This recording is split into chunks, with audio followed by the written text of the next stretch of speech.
Welcome to the Unconventional Path, Entrepreneurship and Innovation Stories and Ideas. Hello, I'm Bela and Mike. And I'm Mike Wasserman. Hey, Mike, today's guest on the podcast is Steven Adjei. He's a very interesting, multifaceted individual who's an author, a poet, a healthcare consultant, and an entrepreneur. He's the founding partner of Blue Cloud Health, which is a UK-based, African-focused healthcare firm that exists to provide solutions to health businesses in sub-Saharan Africa. Bela, I'm really excited about having Steven on the podcast. I mean, I've done actually a fair amount of work with colleagues and PhD students, mainly in Uganda over the past decade. I did a really cool microfinance project, and I have working with a PhD student right now that's looking at export performance and knowledge management in small to medium-sized businesses in Uganda. So I have a clear idea, and I think what we'll hear about is there's incredible opportunities for entrepreneurship in sub-Saharan Africa, and there's incredible challenges. So let's let Steven tell the story, and we'll get right to it. Sounds good, Mike. Let's dive into this episode. Welcome to the podcast, Steven. Thank you, Bela. It's wonderful to meet you. Yeah, same here. I really appreciate you joining me today. But I think you're the only person who has listened to all of the podcasts. Yeah, I listened to Mark Drager, which was very, very good. Yeah. Listened to Andy Benz, which was yes. I listened to Andy. I listened to the one with your mom, where you lost your mom, which was it was quite moving, really. But it was very, very good. Thank you. Yeah. That was good for me too. It was good for I could tell. Yeah, I could tell. Yeah. So I could tell it was very therapeutic because I lost my sister. And yeah, it was very therapeutic because I was the same thing. I had a phone call. So I exactly what you went through. So it was very good. Yeah. Well, thank you. So let me ask you my first question.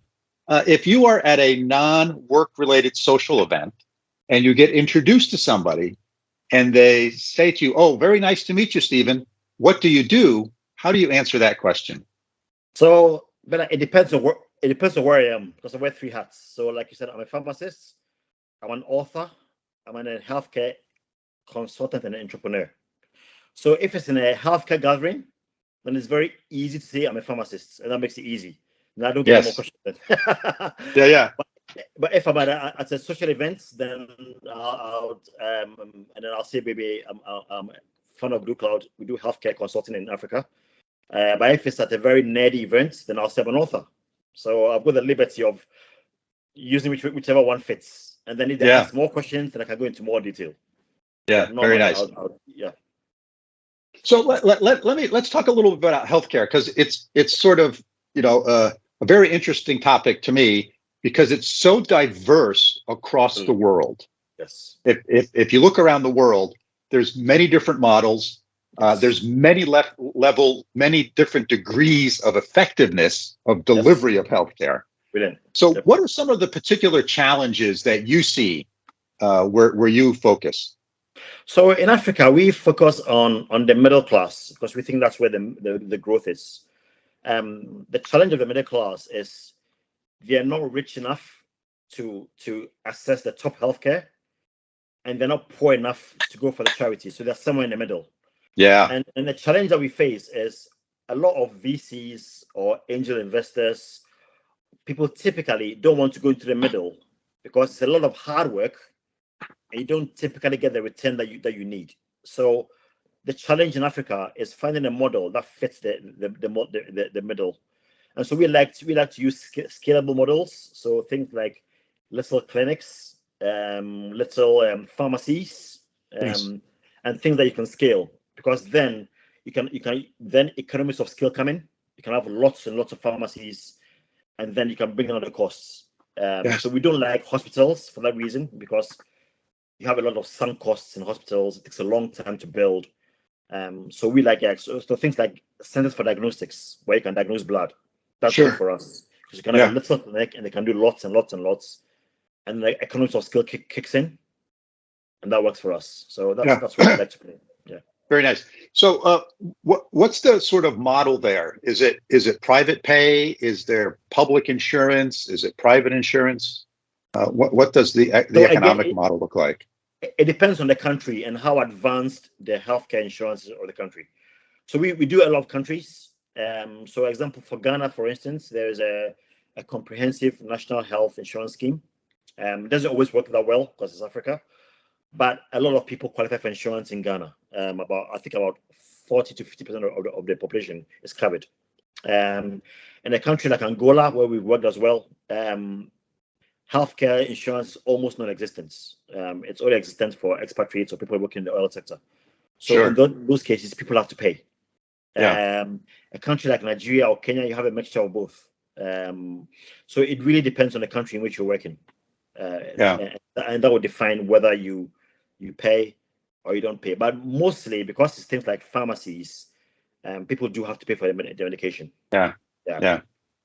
So how did you get into this? What's sort of the path that took you to focus in this very interesting area? Yeah, so it's like you said, that's why I like a podcast, the unconventional path. That suits me very well because what happened was I was born in England, but I had my education in Ghana.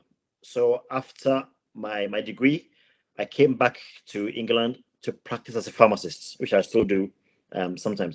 But you get this feeling, this knock, this staring in you, and I felt that I had to do more. I felt like what I was doing in England was not enough. I mean, I had a very nice job, well paid, lovely wife. I lived in the southwest of England by the beach, nice home. Everything was okay. But there was this constant staring in me, that I had to do more. So in 2009, I gave in to this knock, what I call a knock.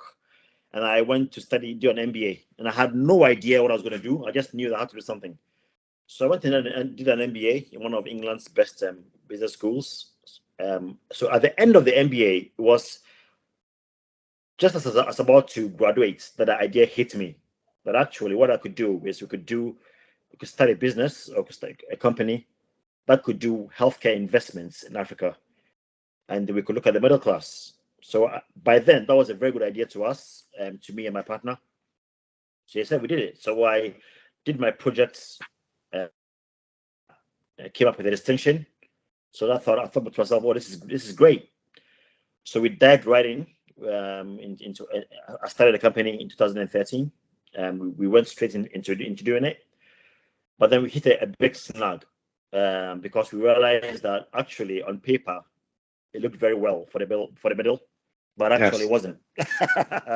So cut a long story short, we lost a lot of money in Angola. We got duped really badly. We lost tens and thousands of pounds. We got duped again in Francophone West Africa. Lost a lot of money. Nearly went bankrupt. So we had to come back to I fell ill as well. Had a lot of bad things happen to me in that period. So we had to reevaluate our model in about, I think, 5 or 6 years. So what we did was we added market entry to it. So what we did is there's a lot of medicines, people in the UK that want to UK, the US, and India, who wanted to supply medicines to Africa. But obviously they didn't have a channel. We had the contacts. I was a professionally qualified pharmacist, so that made it easier. So we had to pivot a little bit, and that worked. And then the business for the incubation picked up last year, so that we go back into it again. Oh, very nice. And when you started this, did you receive some outside funding to get you going? How did the funding of it work? No. So what we did was we tried to act as an incubator. So what we did was we selected quite a few firms in Africa. So we selected a couple from Ghana, a couple from Nigeria, a few from Kenya, a couple from Botswana, and then we trained them. We brought them up to speed, and then we presented them to investors. That was the original model. Yeah. Okay. But the reason why it didn't work was because most of the investors that we presented them to were not ready for Africa. Now, the problem in Africa is people think that there's no money, but actually it wasn't that at all. It was that the VCs and the angel investors in the US, the UK, Dubai, India, they were used to funding big projects, 10 million, 20 million, 30 million. Now, African companies we're not at the stage where they could absorb that kind of capital. Okay, so we're looking at 300,000, 400,000, a million, 2 million. So there was a mismatch. Yeah, between sure. the funds that were available in the companies. And so that put us in a bind. So after 5 years of trying, we realized that this wasn't going anywhere. We had to wait for the market to catch up. So thankfully, it took 5 or 6 years. And then finally, the market caught up with it. People realized that actually the growth is in the middle class. You just have to be a bit more patient. And if you're patient, you will reap the rewards. Yeah. So now a lot of companies now are now investing in the middle. So we started that movement, but we're too early for the markets. Got it. Yeah. Now, one of the challenges in sort of international business is that business practices vary from country to country or culture to culture. Yeah. So how big a challenge has that been for you, and how have you adapted your businesses to that? So huge challenge because unlike maybe the US or Europe, Africa it's better now, but 6-7 years ago, Africa was very disjointed. So you had one continent, but you had 54 different countries, and you had 54 different systems, 54 different laws, 54 different regulatory authorities. So every country you went to had a different system. And then you had the problem of the language. So you had English, French, Portuguese. So that created a lot of challenges because every country you had to reinvent the wheel. Okay, so some countries, some medicines will have to be registered. Every medicine will have to be registered fresh. Some countries you could just go in and then do a registration later. So the main challenge was that Africa was very fragmented, very disjointed, and even traveling from one country to the other. I mean, I remember we had to travel. We had a conference in South Africa, in Cape Town. We were doing some work in Kenya and doing some work in Botswana and Angola. So to travel from South Africa to Kenya to Botswana was a huge challenge. I had to come all the way back. I don't know how well you know Africa, but I had to travel from South Africa all the way to Addis Ababa, which is like in the north, and get a plane back from Addis Ababa all the way down to. So, like in the US or in Europe, you could just like hop on a plane from. You can't do that in Africa. Well, you couldn't then. It's better now, but you couldn't then. So just to move from one country to the other, you had to go on a whole new trip just to get to one country, and that took you. So even though the countries were next door, there was no way of getting to one to the other until you had to go through this long loop. So the main challenge was the fragmentation of the countries. So it was very difficult to get a model where you could scale easily. Yeah. Because of this issue. Yeah, but things are getting better now. You have more airlines traveling to more countries. Yeah. But then it was very, very hard. And that was the main challenge. Yeah. Now, go ahead. I'm sorry, I didn't mean to cut you off. Go ahead. Go ahead. No, the second thing as well, what I was about to say was the differences in culture, and some of them were Francophone countries. So the Francophone countries were very difficult because they were still very much tied to France. Yeah. So anything that you have to do in Cote d'Ivoire or in Senegal or in Guinea, well, not so much Guinea, but Senegal, Cote d'Ivoire, Benin, Togo, you had to go through France. And so that was an added challenge and to that as well. Yeah. So, yeah. Wow. Yeah, it's just remarkable to me. Sometimes, many countries are very excited and they want entrepreneurship, they want business development, they want all these things, but then the barrier, these in many ways artificial barriers, because they're created by us, they're created by mankind. They put all these barriers up to make it really difficult. Absolutely. And it always amazes me. It was like, well, wait a minute. You want people to invest money in your country, but you make it impossible for them to bring money in. That is so true, because you go to some countries and you think you guys are advertising. I mean, I went for a conference in England. I was a speaker at this healthcare conference, and all these ministers were lining up from all over Africa saying, "Oh, yeah, come and invest in our country. We want you to come there." It's da da da da. And then you go in there, you met by all these barriers, all these things. And you think you wanted to come and invest, but something simple as opening a business takes months. Yes. So why don't you sort out all these things before coming to spend so much money? And trying to advertise. I mean, countries like Rwanda have got it right. So Rwanda is brilliant because they advertise. I mean, they sponsor Arsenal. They're very loud in getting people to invest. But then when you go to Kigali, it takes you 3 hours and you have a business. So some countries, a country like Ghana is the same. So it's very easier to open a business in Ghana than you go to Angola. So some countries have got it right. They've got the mechanics right, and then they have the advertising right. But a lot of countries, there's a mismatch. And you think, hold on a minute, you've done all these adverts in Europe. When does it come now? And then you don't. So that was the challenge that we're facing. Yeah. So maybe you said this and I missed it early on. You had your idea, you had your revelation, Yes. and why did you decide on focusing on Africa as opposed to some other part of the world or even within the UK? Yeah. So it's at the time, and it still does now, because obviously I'm African. I had my education in there. The need was greater because I like to focus on the ethical part of it as well. So I thought the need is greatest. We did a lot of research and we realized that the middle class at the time, 2010, 2011, there's all this talk about Africa rising. There was like an explosion of democracy in Africa. Ghana, Nigeria, Angola, Zimbabwe, all these countries were being democratic. They were having good democracies. There was an explosion of the middle class. So all the research that we did pointed to the fact that if we got in early, there will be a good return. So we thought the markets in Europe are getting saturated. The medicines are all over the place. So Africa is growing. Africa is growing. It's exploding.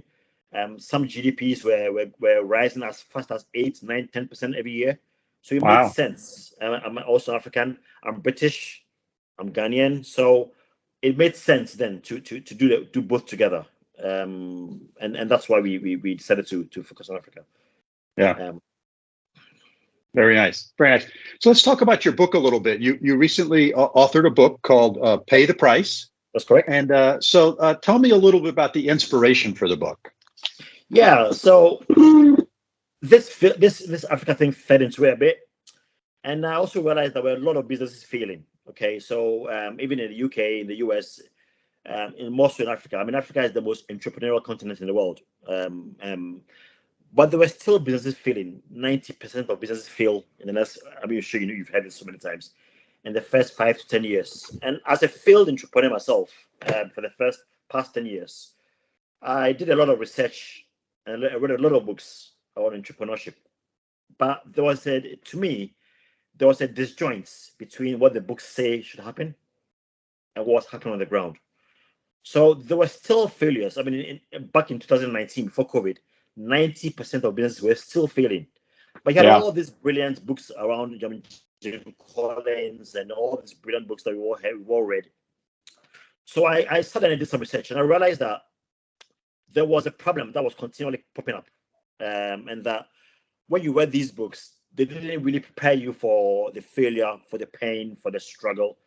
So I came up with a concept, which I thought I would write about. So I thought there were 3 concepts. There were 3 phases that every entrepreneur, it doesn't matter whether you're in the UK, the US, Africa, the Middle East. Yes. There were 3 things that every entrepreneur has to go through, okay, in order to get a successful business. Okay. So I divided it into 3. So the first was the honeymoon phase. The second I call the formative phase. And the third I call the legacy phase. Okay. So the honeymoon phase, I broke down into 3 things. We all start with P. Everything starts with P. I don't know why, but it's just really easy to start with P. So the honeymoon phase, I broke it into the person, the purpose, and the passion. Okay. So I before you start anything, you need to know who you are as a person. What makes you tick? Okay. Now, for ethical entrepreneurs, I thought there were 5 things that every entrepreneur had to get right. Okay. And I'll call them principles. So I call them stickability. You should stick at what you're doing. I call it also the principle of the trail. You should make sure that you treat people well, and obviously you're good at your job. The principle of stewardship. You should know that what you have to turn it over. It's not yours to keep all the time. So a lot of entrepreneurs have this messianic thing. They started the business, is their baby. sometimes you have to know that you have to give it up. You have to give it to a CEO or a chairman, and people don't do that, and they try to continue on, and then they end up failing. And so we have those three. So these are the three main ones. So stickability, purpose, the principle of the trail, and then you should know who you are as a person. What makes you tick? Okay, so those are called the person. Then it came down to the purpose. Why do you want to do what you're doing, and how do you find your purpose? Okay, and then I wrote about that, and then you talk about the passion. So you should have you should get your person right, your purpose right, and then your passion right. If you get these three things correct, nailed down, that's what I call your honeymoon phase. So if you have these three things done, then you're more likely to succeed because you know why you're going into business. Yes. But those three things don't guarantee success. So once you have those three things going down, then you move into what I call the formative phase. Okay, and that's when the real things begin to go on. So the formative phase is again three things. Okay, so you have your partner, you have the pain, and you have the payoff. Okay, so the pain is where people struggle. Okay, and I broke it down into four kinds of pain that every entrepreneur has to go through. Mm-hmm. And I named those pains by the response that you have to go through, and I named them by flags. So you have white flag pain, red flag pain, amber pain, and green pain. Okay, and every entrepreneur has to go through all these four. Okay, so the red flag pain is what I call the pain of self-sabotage. Okay, it's things that we do to ourselves. Okay, you end up drinking too much. People have sexual problems. Those things self-sabotage you, and I call it red pain because there are things that you have to stop doing. When you're driving and you see a red traffic light, you need to stop. So those things, you need to stop those things that you're doing. Okay, and then I have what you call the white flag pain. White flag pain is things that happen to you which are unfair. So, like, Bella, you lost your mom, and your mom went through a lot of things. Okay, my white flag pain was I have epilepsy. Okay, so one day I was driving to work, I had a fit. Okay, crashed the car, end up in hospital. That's unfair because I can't drive. Okay, but you have to surrender. So it's called white flag because you've surrendered to that as a white flag. You surrender to that pain. Okay, and you need to accept that life is not fair. Okay, so that's a white flag pain. Okay, and then you have the green flag pain, which is the pain that you tell yourself and what people tell you you're not going to make it. You're rubbish at your job. You're doing a bad thing. That's green flag because you still keep going. Okay, and the final thing is the amber flag pain, which is you have to wait. So sometimes, like what happened to me, you can be ahead of the markets, and the only thing you can is waiting. Okay, and that's why I called it the amber flag pain. Okay, and then it goes on and on. Then you have to get a partner, and then I use a kind of model. I use the periodic table in chemistry on how to choose your partners, how to go a correct partner. And then it goes to the payoff. So payoff comes where you have to focus. A lot of us entrepreneurs get distracted. Okay, and once you focus, so it's like a coin. Okay, so you're focusing means that the flip side of it is that you cause offense. Okay, because you are doing some things, you begin to focus, you lose friends, you lose a lot of things. And by nature, you begin to offend people. So it's a coin, and I call that the payoff. So and you get off, you cause offense. So these three things, your payoff, your partner, and your pain, are necessary. You have to go through these three things. And once you go through all these three things, then you are likely to go into what you call the legacy phase, which is where you are likely to succeed. And then again, in the legacy phase, there's four kinds of legacies that you can have. I don't know whether you want me to go through the whole thing today, but there's four legacies you can have, which I call the profligate, which is a bad legacy. Your legacy fails, and you fail as a person. A typical instance is Jeffrey Epstein. Okay. So he failed as a person, and he failed with his business. And then you have what you call the purist. So the purist is someone like Steve Jobs. Okay, did very well with Apple, but as a person, he didn't leave a legacy as a person. So when you think about Steve Jobs, all you think about is Apple. You don't think of Steve Jobs as a philanthropist. Right. You understand? So that's a different kind of legacy. Yes. And there's and there's also the legacy where you call the philanthropists. So I used Jimmy Carter as an example. Oh yes. So Jimmy Carter was not a very good president, but he was a great philanthropist. Yeah. Okay. So the ideal legacy that you want as an entrepreneur is you want to have what you call a pathfinder legacy. You want to be good as a person. You do a lot of good yourself. Yes. And also you have a good business. Yes. So if you go through all these things, that's what the book really is about. Oh, very nice. Being an engineer, and I sort of have this logical part of my brain that sometimes overpowers the other parts. Yeah. I like the way that you've sort of broken it down into these various different steps, right? It's sort of, to me, it's very logical. It's understandable, nice bite-sized pieces that sort of I understand. So thank you very much for going through that. That was wonderful. Yeah. So Steven, what's next for you? What's on the horizon? So obviously two things. The first thing obviously is I didn't know I was an author until I wrote a book, and it broke records on its first week. It was #1 in 18 categories on Amazon. I was quite shocked. Wow. So clearly there was a need for it. So that really took me by surprise about the success that you had. Because being 18, it was #1 in poetry. It was #1 in entrepreneurship, #1 in business studies. It was #1 everywhere. So that said to me that this is a thing that people are lacking. People don't. So I'd like to. I'm trying to focus more on the lessons that the book teaches. The lessons about pain, about partners, and all that stuff. And the second thing as well is Africa hit a lull between 2016, 2020. Things slowed down a bit. And obviously, COVID took a hit. Yeah. So the African business slowed down a bit, but things seem to be picking up again. So we've started again going deep into Africa. So I see my life in the next 4 or 5 years determined by this. The book was inspired a lot by my experience in Africa, and I realized that Africa is the, like I said to you before, is the most entrepreneurial continent in the world. So I tried to bring a lot of stories from Africa into the mainstream. Okay, so before it was the other way around. People in Africa had to read a lot of stories that went in the US. I've turned it around. So most of the stories in the book are African stories that I've tried to bring into the mainstream. So it's to let people know that Africa has a lot to offer, not just with oil or with raw materials, but also in business. Yeah. And so a lot of lessons that I went through that I used to write the book are from Africa, and I've tried to bring that into the mainstream, so people in the US and the UK can read the book and identify with the same problems. Yeah.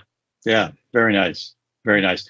So I'm always interested in sort of learning a little bit about the guests who are on this show, about sort of their upbringing, what their early life was, who they got inspiration from, sort of where this entrepreneurial gene got turned on. Right? Because somehow my theory is everyone's born with it. But it doesn't get turned on for everyone. Everyone's born with the music gene, but in my case, that gene is dormant. I have no musical talent at all. So what were the things that sort of, inspire you and sort of inspired you to go down this entrepreneurial path? That's a great question, because I was brought up in Ghana, in Africa, like you said. Very lovely family. My dad was a lawyer. My mom was a fishmonger. I was brought up in the middle class. So I had a good upbringing. My dad had an entrepreneurial bent to him. So he started a big farm on the side. My mom also had a little bit of an entrepreneurial bent. So she used to we have a little shop at home, and she used to sell fish, and she still does it now. She's 81 odd. And I went back to Ghana last year to visit, and she still has this little shop where she still sells all these goods. So I guess it was there in the background. But it was that, I guess, like you said, it was a gene. But when I started doing pharmacy and I qualified as a pharmacist, like I said to you, there was always this staring, this Mm. thing in me, and I think that's what you meant. Yeah, so you're probably right. It probably was a gene, that was sort of prompting me and scratching me, and I remember when I was a child, I had this dog that always used to come to my door. I used to scratch the door all the time. Yeah, Probably, yeah, yeah. yeah, You probably have the same experience. So that was that scratch, that knock, that made me realize that actually I'm an entrepreneur. And so I never looked back since. So I yeah, think it was there, yeah, but it took a while to sort of come out.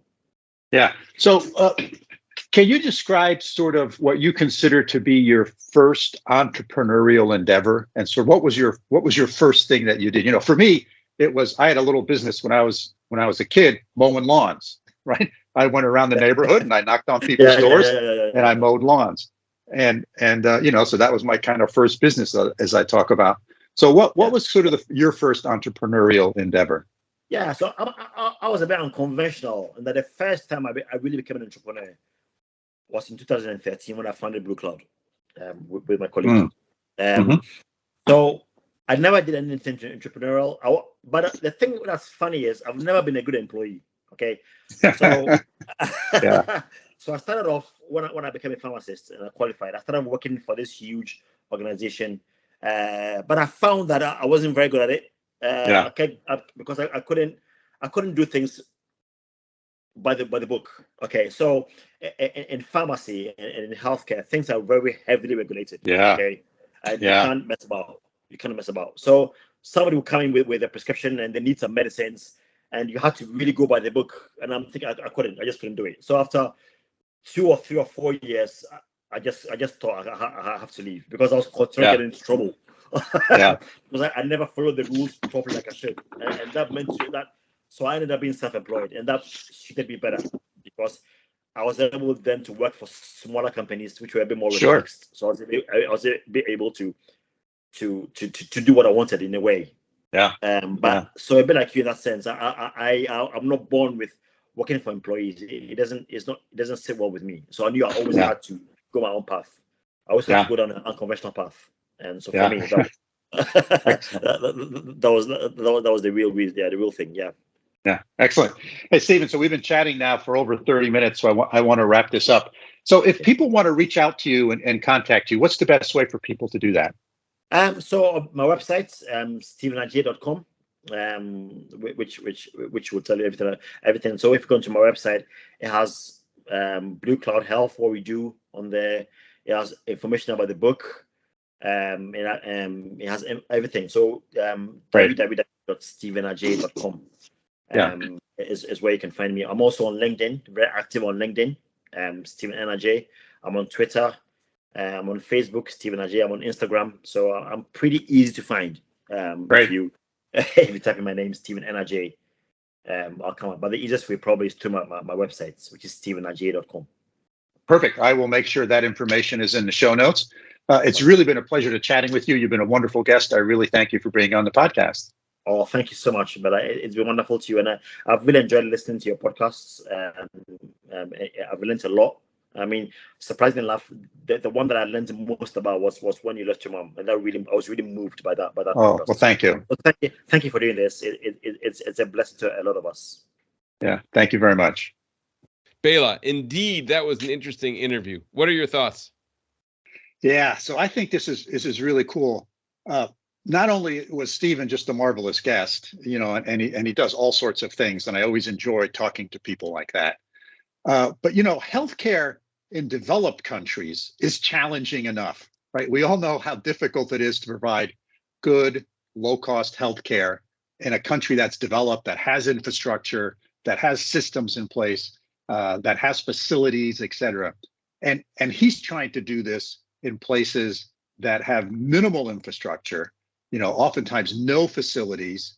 And so I just think it's my hat's off to him for doing this, because I think it's the thing that oftentimes developed countries should do more of. We should not leave this up to individuals to do, right? We're all on the same planet. We're all in the same world, and we're all human beings. And this is an opportunity for us to help each other.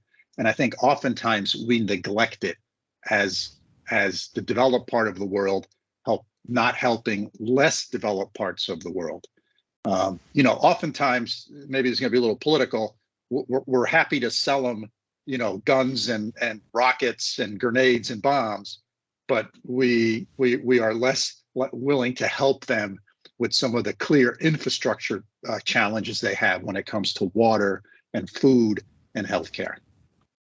Totally agree, Bela. And to me, it's not about giving handouts or just dropping in a project and then leaving. It's figuring out ways to build a entrepreneurial infrastructure there, so people who live there learn how to run these businesses and sustain these investments in infrastructure that you're talking about. So, and I've just had so many experiences where I've talked with and seen people who's like, oh yeah, such and such organization came in and they put this water purification system in, and then they left, and they never really trained people on how to repair it. They didn't help them access spare parts. They didn't help people create businesses. And I've worked with a few different projects where that's really what the focus was to work with the local community to start businesses. And these businesses are what bought and maintained the infrastructure projects, right? And they were designed to make them last for decades, not for just pop them in and go. Great example is I worked with a guy, really smart guy at Clarkson, and he wanted to plant trees as using carbon capture funds, right? And then plant trees with they collected the money in the U.S. and then plant trees in Uganda. But what they found was that as soon as they planted the trees and they got to a reasonable size, the first time there was a drought, they wouldn't water them, and people would chop them down for firewood because they were desperate, right? And they needed the water not to water the trees, but to raise the crops. So what he did is created a microfinance project, and it had money that stayed in over time to pay somebody to water it, to pay somebody to protect it, and there were incentives built in so that they could create a business around growing these trees, right? So it wasn't just a charitable project; it was actually a local business. And transfer ownership, and that works, Yeah. Well, that's a great point, Mike, because oftentimes, as you said, what we do is we throw money at these things, and we'll build something, but then we don't think about the operating cost and the maintenance cost of that facility, and so all of a sudden it's a great photo op, a ribbon cutting thing. And we can say, hey, we donated, $100 million to build this new hospital wing. But then after we build it, they're on their own. And we really need to think about sustainability, not just as that term is often associated with the environment. We need to think about it from the point of view of people, because people are part of the environment. And how can we make sustainable environments where people can survive and live? That makes sense and reinforce each other and get to the point where they are the ones growing and supporting themselves and not dependent upon others. Yeah, invest in the people first and the infrastructure second if you want success, not the other way around. And it is, and you got to understand that it's culturally very different than the U.S. or Western Europe, and you have to understand the culture, and you have to get, you can't take what would work in the U.S. and assume it's going to work in sub-Saharan Africa or in South America or in Asia or whatever. So yeah, it really is working with, in my experience anyways, working with local partners, investing in people first and respecting the local culture and the local community, and then let them design the solution. And then if you want to invest in it, then you invest in it. Yeah. But that leads me to a question, Bela. And from your kind of standpoint, putting on your venture capital and your angel investor kind of hat, what are the similarities and differences that you see between making an angel or a venture investment locally where you live, right, versus taking on a task like Steven kind of did, right, and say, okay, how do we make investments or funnel resources into an emerging economy like sub-Saharan Africa or Latin America or wherever? Because these investments truly have a potential to make a difference, but there's all these other risks. How do you look at this? Yeah, I think that I'm glad you brought this up. There have been a fair number of venture funds raised that are targeted for these types of investments. So, you got to remember a venture fund, the way that works is the general partners, which I was back in the days, go talk to pension funds and banks and high net worth individuals, and with the business plan that says, hey, we're trying to raise this amount of money, and this is how we're going to invest it. So there's a sort of an agreement there of, this is how you're going to give us $5 million, and we're going to take that $5 million along with all the other money we raised, and we're going to invest it in these types of companies. So there have been several examples where people have done this and where it's targeted towards developing countries. So the investors know that that's what they're doing. And because the whole return equation is different here. And you want to understand that, right? One of the reasons venture capital works so well, and even here in the United States, which is, the hotbed of venture capital in the world, it's only certain parts of the country where it works really well. And why is that? It's because there's a lot of infrastructure. There's a lot of support systems. There's skilled workers and employees for those companies. There's skilled management teams. And so now you're going into a place where none of that infrastructure exists. So the money that you invest, oftentimes, you might have to pay to run electricity to the building where your people are going to work in some parts of the world. You don't have to do that here in the United States. You don't have to spend part of your investment on building out the infrastructure that you're going to need to run that business. In other parts of the world, you may need to do that. So that sort of changes the return equation, which is fine. But the only thing you have to make sure that you do is that your investors are aware of that. And there's lots of investors who want to do some of that, who want to allocate a certain amount, a certain percentage of the capital that they're going to put to work to these types of projects. The other thing is, you got to figure out, what's the role of government here, and what's the role of the private sector. And I don't know what the right answer there is, but this is a place where trying to find that right balance and working together with government and private sector and getting them to work together in collaboration with some of these, because there's certain things the government can do, or there's certain things the government can prevent you from doing because of regulations or history or whatever, that you may need to change, to be able to make some of these things a success. So that's another place where I think private enterprise and government can work together to take down some of those barriers, and also to put some incentives in place that will help these types of investments thrive. Yeah, no, I get it totally. One of the PhD students I worked with for a couple of years, Moses Onion, he did some really interesting research for his dissertation on public-private partnerships, on exactly what you said, on where's the right place and what's the right mechanism for private and public sector to work together to create these entrepreneurial opportunities, which is cool. So yeah, I think you're right on. The other thing that struck me, Bela, is I really liked how Steven viewed himself as having multiple careers really at one time. And this always fascinates me, right? I think he said, I'm a pharmacist, I'm an author, I'm an entrepreneur. From your side, your wisdom, right? What are the costs and benefits to taking an approach like this to life? Yeah, I don't know the answer to that, Mike. I think it's whatever works for you. I've done a whole bunch of different things in my life, from being an engineer to being a venture capitalist, to starting venture companies and being an entrepreneur, to being a dean of a business school, and to being a professor. So I think it just depends. I don't think there's any right way to do this. And I don't think it's an either or situation either, right? The dilemma here is, do you do one thing that's world class? You do it really, really, really well, and you try to be in the top, 1% of the world in that particular skill, whether it's a musician or entrepreneur or whatever, or do you do multiple things? And I think the proper answer for this you can only get from inside of you, because it's what works for you. There is no right or wrong here. And if you go down one path, you're not committed to that for the rest of your life. You can change. Right. So I don't know what the right answer is. It's a great question. It's one of those philosophical things that I think individuals just sort of have to reckon with themselves. And whatever works for you, I think, is the right way. That's what I think about it. What do you think, Mike? Yeah, I agree with you fundamentally that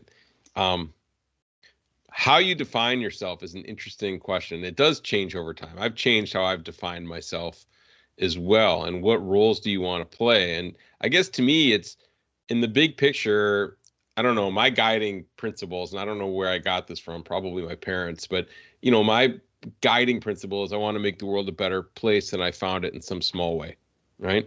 And if I can do that, if I can, when my life is over, right, and say, yeah, I really did, I screwed up some stuff for sure, and I made some mistakes, and I did some things that I shouldn't have done, but overall, I made the world a better place through my relationships with people, through the work that I did, through my family, right, all of these things.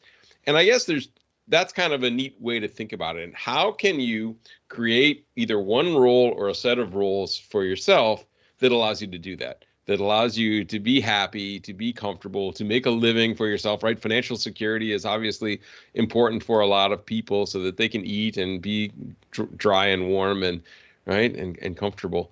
I think these are all interesting questions, but it's worth really thinking about. And I guess I try to every year think about my own kind of definition, right, of what I want to accomplish in the year ahead. A lot of people make New Year's resolutions, and I hate those. But I always like to kind of take stock and say, okay, where do I want to go this year? And maybe I want to change the balance, right, on the things that I do. Maybe I want to choose to try a new goal and be radical and change something. And I always say, look, to add something, I need to give up something and drop something. I try not to do too much. I've had periods in my life, I think you have too, where you've taken on too many things and it's stressful and you wind up not doing anything well. And that's frustrating to me. So it's focusing on a few things and being open to change those things. And I think that's actually a recipe for a really fulfilling life. And you may find, like you said, that you want to do one thing really, really well, more power to you. That's great. Right. But don't feel like you have to be defined by your job, right? The current job. Feel like you control your definition of who you're going to be and how you're going to live your life. And if you can figure out a path that you have nice balance and you feel rewarded and comfortable and happy and you can make the world a better place, I think that's a recipe for lifelong success. Yeah. Well said. Well said. What do you think? Wrap this one up, Mike? Yeah, let's wrap it up. And again, number one, listeners, thanks for joining us today. And we hope you found this interview with Steven Adjei really interesting like we did and thought-provoking. If you have questions about what you've discussed or you have a suggestion on who we should bring on the podcast, feel free to get in touch with us. We always like to hear from you and we'll always respond. Our email is bela.and.mike@gmail.com. Hey, and please do follow the podcast if you haven't already. We really appreciate it. So until next time, signing off from upstate New York. See you soon, Mike. And Bela from over here in Münster, Germany. It was great to get together today, and I'll see you next time.